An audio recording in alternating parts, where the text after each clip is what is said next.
2026年 MC 第一題，咁啊呢啲呢要通分母啦，咁 long grad 咧都經常會有嘅。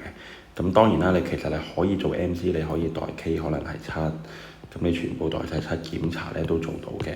不過呢，因為呢種呢其實 long grad 都會出，咁其實你都要識做嘅。咁所以呢，正規方法你都一定要處理得到㗎啦。咁啊通分母點樣做呢？咁啊首先兩個分母完全冇關係喎，咁所以呢，基本上就一定係大家乘對方㗎啦，即係呢。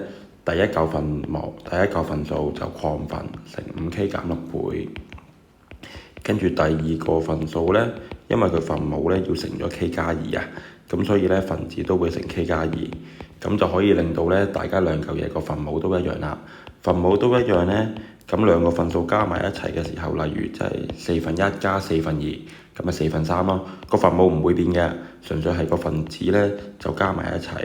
咁乘開佢先啦，1乘5K 1乘6啦，後邊啦加3K 再加6啦，咁然之後減6加6約咗，咁你就會見到5K 加3K 呢就係8K，咁分母呢就係 K 加2乘5K 減6，所以答案呢就係 dot 啦。